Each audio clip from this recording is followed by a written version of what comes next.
sampai jam 3 itu sehabisnya hujan turun itu baru terjadi longsor di sini. Alhamdulillah tidak ada korban dan semua aman-aman saja. Kalau ada kekhawatiran nggak Pak, longsor susulan gitu? kalau kekhawatiran mungkin ada dari pihak sini. Longsoran tebing dengan kemiringan 100 derajat, tinggi 7 dan lebar 8 meter ini terjadi untuk yang kedua kalinya. Sebelum longsor terjadi dan warga membuat karung berisi tanah sebagai penyangga darurat. Untuk kejadian longsor yang di Dusun Sodong, Desa Kemiri ini terjadi karena curah hujan yang deras sehingga mengakibatkan terjadinya longsor yang mengakibatkan longsoran tanahnya mengenai rumah warga, sehingga rumah warga tersebut ada sebagian yang rusak. Demikian. Ada berapa rumah Pak yang untuk yang terdampak satu rumah. Hingga kini petugas terus melakukan pemantauan untuk antisipasi terjadinya longsor susulan, mengingat hujan lebat setiap hari mengguyur kawasan pegunungan ini. Dari Jember, Yudisa di Jember 1 TV melaporkan.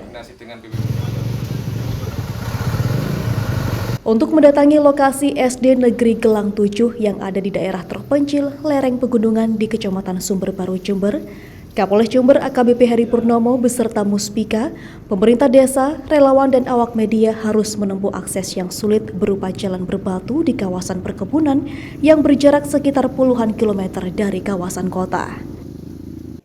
Ambruknya atap gedung SD Negeri Gelang 7 ini terjadi sekitar pukul 7 pagi 8 Oktober 2022.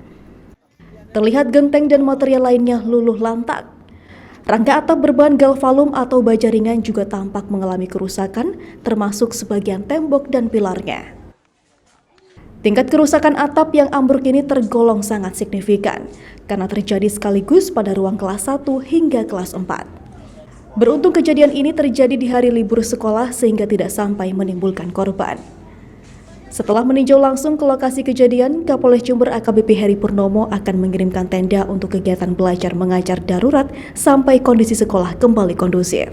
Kuda-kuda segala macam, dan gentengnya itu genteng yang jenisnya karang pilang. Ini tentunya cukup berat untuk disangga oleh galvalum tadi karena jarak antar rengnya itu agak jauh-jauh tadi.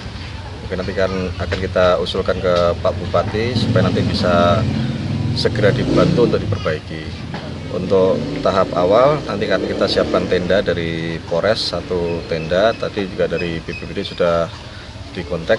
Sekarang baru akan meluncur ke lokasi untuk mengukur nanti tenda yang akan dibutuhkan di sana. Karena ada 4 kelas yang hari Senin Pak ya, itu ada ujian untuk anak-anak SD. Tentunya ini harus difasilitasi. Kemudian secepatnya paling nggak besok sudah harus terpasang sehingga nanti Senin bisa digunakan. Sekolah yang berdiri sejak tahun 1984 ini pernah mendapat dana alokasi khusus pada tahun 2009. Dan pada tahun ini jumlah peserta didik yang bersekolah di SD Negeri Gelang 7 adalah sebanyak 176 siswa. Kebetulan yang roboh ini posisi dari kelas 1 sampai kelas 4 ruang. 4 ruang Pak. Ya. Harapannya mudah-mudahan ke depannya agar dapat diperhatikan, tentunya kita mengharapkan gedung yang baru. Karena tentunya dengan kondisi yang seperti ini tidak memungkinkan sekali untuk kami melaksanakan kegiatan belajar mengajar. Kemungkinan kerusakan sekolah ini tidak bisa langsung diperbaiki seketika sehubungan dengan perlu adanya kesiapan anggaran yang memadai untuk merenovasi fasilitas sekolah. Yang rusak ada 4 ruang. Kira-kira yang rusak berapa persen Pak? Ya 60% kerusakannya. Terus kedepannya rencana Kepala Desa bagaimana Pak? Rencana Kepala Desa tetap mengawal adanya bangunan yang runtuh tersebut. Untuk sementara Bapak Kapolres menyediakan tenda dan juga dari BPBD insya Allah juga menyiapkan tenda untuk melaksanakan ujian pada hari Senin ini. Dari Sumber Baru, Sugito Jember 1 TV melaporkan.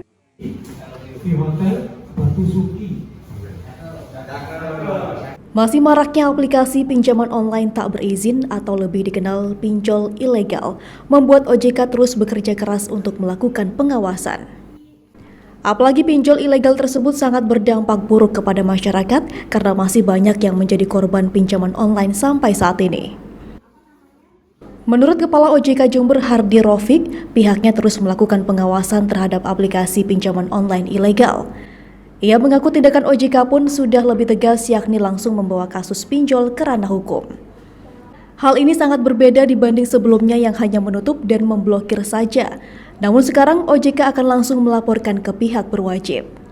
Selain Satgas, ada aplikasinya yang untuk perlindungan konsumen. Ke depan sih maunya kita itu ada masuk di Undang-Undang P2P itu yang terakhir nanti. Mudah-mudahan ini nggak ada halangan ya. Itu semua yang ilegal nanti otomatis pidana. Dengan begitu, yang telepon teror, yang macam-macam, nggak harus dihubung-hubungkan dengan aturan yang lain. Kalau semua langsung otomatis pidana, tinggal ditangkap udah. Itu efek jerahnya lebih tinggi daripada sekarang ditutup buka lagi, tutup buka lagi. Kan kayak noting gitu kan. Kejar-kejaran. Dengan tindakan tegas tersebut, diharapkan aplikasi pinjol ilegal tidak lagi bermunculan karena sangat merugikan masyarakat. Dari Jember, DKAJ Jember 1 TV melaporkan. Tanaman buah alpukat ternyata bisa dijadikan tanaman alternatif untuk menghadapi sulit dan mahalnya harga pupuk. Kelebihan tanaman satu ini yakni bisa ditanam di lahan pekarangan, persawahan maupun di polybag. Harga jualnya pun juga menjanjikan, yakni di kisaran Rp20 hingga Rp25.000 per kilogramnya. Jenis tanaman buah alpukat ini pun beragam, seperti alpukat mentega, miki, khas, mega murapi, dan wina termasuk aligator. Untuk ditanam di persawahan, pada umumnya banyak yang menanam jenis miki. Karena selain perawatannya yang mudah dan buahnya yang lebat, jenis miki tidak membutuhkan pupuk kimia terlalu banyak. Para petani biasanya hanya menggunakan pupuk kandang sebagai campurannya. Sukarno, petani asal desa Umbulrejo, Kecamatan Umbul Sari, mengatakan dirinya mulai mencoba untuk menanam alpukat dikarenakan jeruk siam atau jeruk keprok yang ia tanam sebelumnya sudah mulai surut peminatnya. Kurang lebih 3 tahun sudah buah. Terutama jenis miki ini cepat buah ini, Pak. Untuk kalau panen, Pak, untuk pemasaran biasanya kemana, Pak? Kalau pemasaran nggak sulit, Pak. Gitu, Pak. Pedagang datang sendiri dengan harga cukup lumayan. Sekarang berapa, Pak? Sekarang antara 20 sampai 25.000. Harga di petani ya, Pak? Iya. Dibutuhkan waktu kurang lebih 3 tahun dari mulai menanam hingga tanaman alpukat ini bisa berbuah. Perawatannya pun sangat mudah. Dalam 1 tahun hanya dibutuhkan pupuk kimia sebanyak 3 kg. Potensi terserang hamanya pun sangat minim, seperti hama lalat yang penanganannya pun sangat mudah.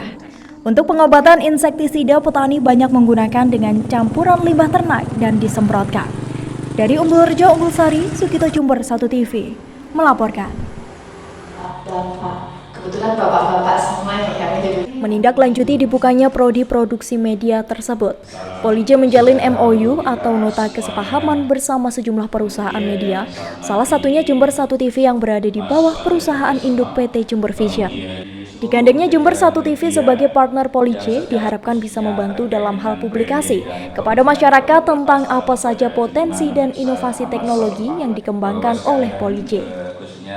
Sebagai perguruan tinggi vokasi atau perguruan tinggi yang menunjang pada penguasaan keahlian terapan, Politeknik Negeri Jember mempunyai berbagai kelebihan dalam menyokong dunia pendidikan di Jember.